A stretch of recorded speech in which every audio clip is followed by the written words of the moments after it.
नमस्कार। राजनीति में जो महत्वाकांक्षाएं होती हैं कई बार इस लेवल पे पहुंच जाती हैं कि हर जो नेता है वो अपने आप को बड़े पद पर देखना चाहता है। हर दल जो है वो अपनी सीटों में इजाफा करना चाहता है, सिर्फ एक राज्य तक सीमित नहीं रहना चाहता, क्योंकि हम बारंबार देखते हैं कि जितने भी राज्य स्तर के दल हैं वो कोशिश करते रहते हैं कि बाकी राज्यों में भी अपनी ताकत को मजबूत किया जाए। अब हम ये बात क्यों कह रहे हैं, क्योंकि उत्तर प्रदेश का चुनाव सर पर है और ऐसे में कई दल ऐसे हैं जो लगातार इस जोर आजमाइश में लगे हुए हैं कि उत्तर प्रदेश में भी अपनी ताकत को मजबूत किया जा सके। आपको बता दें, इसी कड़ी में चिराग पासवान यानी एलजेपीआर के जो सुप्रीमो हैं, अध्यक्ष हैं चिराग पासवान, यहां पर एक बड़ा ऐलान करते हुए दिखाई पड़ते हैं कि उत्तर प्रदेश चुनाव को लेकर उन्होंने बाकायदा पूरी तैयारी कर ली है और लगभग सीटों के ऊपर उनके जो नेता हैं वो यहाँ पर पूरी तरीके से कैलकुलेशन करते हुए दिखाई पड़ते हैं कि कहां पर हम प्लस हैं, कहां पर हम माइनस हैं, किस तरह से हमें चुनाव में उतरना है,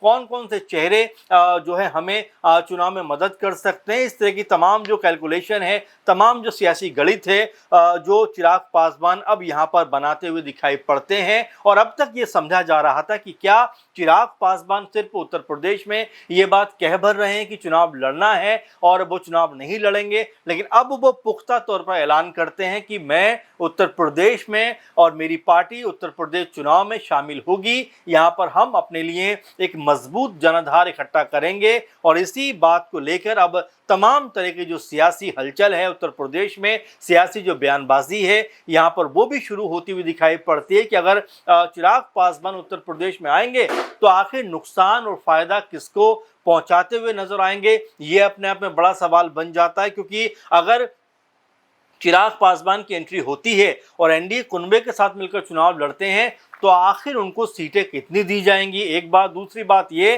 कि जिस तरह से 2022 में सुबह सपा और जयंत चौधरी की पार्टी आरएलडी जो है वो बीजेपी के साथ नहीं थी, इस दफा वो बीजेपी के साथ हैं, उनको कितनी सीटें दी जाएंगी। इसके अलावा बाकी दलों की बात करें जो बीजेपी के साथ थे, जिनमें अगर हम जो अनुप्रिया पटेल की बात करें जो अपना दल एस की अध्यक्षा भी हैं, 2022 में उनको तकरीबन 17 सीटें दी गई और 12 पर उन्होंने जीत दर्ज की। इसके अलावा हम निषाद पार्टी की बात करें, वो भी जो है 15 सीटों पर चुनाव लड़ते हुए दिखाई पड़े, 6 सीटें उनके हिस्से में भी आई। अब जब दल बढ़ रहे हैं बीजेपी के साथ में तो क्या यहाँ पर सीटों का बंटवारा होने में कहीं कोई दिक्कत होती हुई नजर तो नहीं आएगी। जाहिर बात है कि यहाँ पर इस दफा चिराग पासवान बढ़ रहे हैं, इस दफा सुबह सपा बढ़ रही है, इस दफा जयंत चौधरी बढ़ रहे हैं जिनको सपा ने 33 सीटें दी थी 2022 में। इसके अलावा सुबह सपा को 18 सीटें दी थी, तो वो भी इस बात की उम्मीद करेंगे कि उनको लगभग उतनी सीटें मिलें। लेकिन इस बीच जब चिराग पासवान ये बात कह देते हैं कि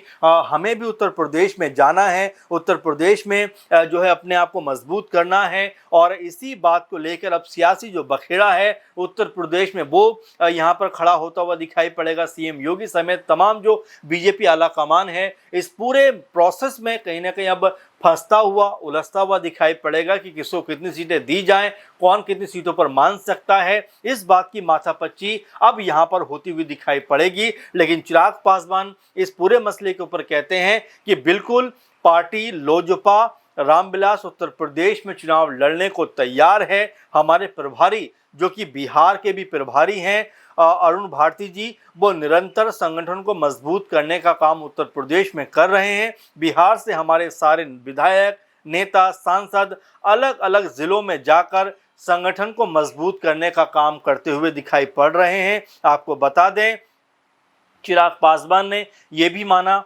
कि अभी उनकी पार्टी लोक जनशक्ति पार्टी रामविलास यूपी 2027 के चुनाव के शुरुआती दौर में है, लेकिन अपने काम को मुस्तैदी के साथ में करते हुए नजर आते हैं। चिराग पासवान कहते हैं अभी हम शुरुआती दौर में हैं, मुझे लगता है कि कुछ समय बीतेगा, धीरे धीरे हमारे भी कार्यक्रम वहां पर लगने शुरू हो जाएंगे। उसके बाद चुनावी दृष्टि से वहां क्या स्वरूप बैठता है उसके ऊपर मंथन किया जाएगा और अंतिम फैसला किया जाएगा, ये चिराग पासवान का कहना है, जो अब तक ऐसा लगता था कि सिर्फ बिहार तक सीमित होकर रह जाएंगे। 2020-21 के आसपास तो ऐसा भी लगता था कि एलजेपीआर जो है पूरी तरह से ख़त्म हो चुकी है, क्योंकि उनके चाचा जो थे पारस, पशुपति पारस, उन्होंने पार्टी पर कब्जा कर लिया था। लेकिन 2024 में जिस तरीके से बीजेपी की तरफ से उनको 5 सीटें चुनाव में लड़ने को मिली और 5 पर उन्होंने जीत दर्ज की, उसके बाद विधानसभा चुनाव में उनको जो है 19 विधायक उनकी पार्टी जीतती है,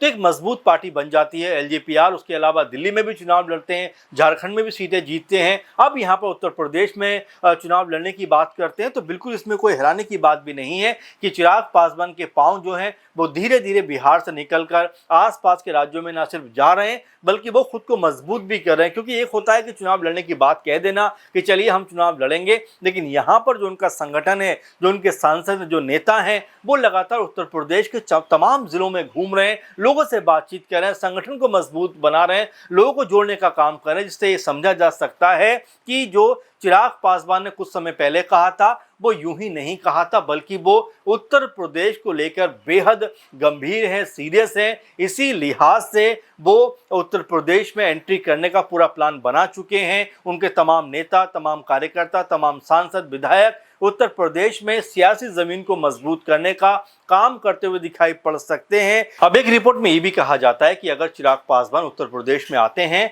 तो किसका फायदा करेंगे और किसका नुकसान करते हुए दिखाई पड़ेंगे, क्योंकि जो वोट बैंक है आखिर वो किस तरफ अपना निगाह डालने वाले हैं। क्योंकि अखिलेश यादव पीडीए का नारा दे रहे हैं, तो क्या उनको जो है वोट में वो परेशानी खड़ी करते हुए नजर आएंगे। मायावती जो दलित समुदाय की राजनीति के लिए हमेशा से मशहूर रही हैं, क्या उनके वोट बैंक पे उनकी निगाह होगी। तो ये तमाम सारे सवाल हैं कि चिराग पासवान आखिर उत्तर प्रदेश में आ रहे हैं तो उनका आने का मकसद क्या है, क्या वोट काटना है या वाकई में उत्तर प्रदेश की राजनीति में अपने आप को मजबूत करना है। ये भी अब सवाल उभरता हुआ और उठता हुआ दिखाई पड़ता है, क्योंकि वीआईपी पार्टी के चीफ जो है मुकेश सहनी, वो भी उत्तर प्रदेश में लगातार अपनी जो है पहुंच बनाने की कोशिश कर रहे हैं। कुछ दिनों पहले उन्होंने एक रैली भी की थी। इससे पहले भी अगर बात करें 2022 में वो यहां पर चुनाव लड़ चुके थे, लेकिन उनको कोई बड़ी कामयाबी नहीं मिली थी। अब ऐसे में मुकेश सहनी से तुलना हो रही है कि जिस तरह मुकेश सहनी बड़े उतावले होकर उत्तर प्रदेश में आए थे कि चुनाव लड़ेंगे, लेकिन उनका हाल बेहाल होता हुआ दिखाई पड़ा था, तो क्या कुछ वैसे ही हशर कहीं चिराग पासवान को तो नहीं हो जाए। क्योंकि चुनाव के ठीक 2-4-6 महीने पहले अपने आप को मजबूत करने का प्रयास क्या चिराग पासवान को सफलता दिला पाएगा, एक सवाल। दूसरा सवाल ये कि अगर वो उत्तर प्रदेश में आते भी हैं तो क्या बीजेपी के साथ मिलकर चुनाव लड़ेंगे। और जो गणित हमने आपको बताया कि पहले ही बीजेपी के पास में कई सारे दल ऐसे हैं जो लगातार अपनी सीटों का दावा करते हुए दिखाई पड़ते हैं। सुबह सपा की बात करें तो खबर आती है वो 30 से 40 सीटों की बात करते हैं। वहीं आरएलडी की तरफ से भी खबर आती है कि 40 से 50 या 45 सीटों की मांग वो कर सकते हैं। अनुप्रिया पटेल जो पहले भी साथ रही हैं एनडीए कुनबे के, जिस तरह से उन्होंने 2022 में 17 सीटें दी गई, उन्होंने 12 सीटों पर जीत दर्ज की, तो उनकी पार्टी की तरफ से भी ऐसा सुनने को मिलता है कि वो भी कम से कम 25-30 सीटों की मांग कर सकते हैं। संजय निषाद जिनको 2022 में 15 सीटें मिली, वो भी इस बार 20-25 सीटों की मांग कर सकते हैं। और ऐसे में जब चिराग पासवान की एंट्री हो रही है तो क्या उनको भी जो है बीजेपी कुछ सीटें देती हुई दिखाई पड़ेगी। क्योंकि अगर वो तमाम सीटों पर उतरेंगे, क्योंकि वो ये कह रहे हैं कि हमारे 1-2 सीटों पर नहीं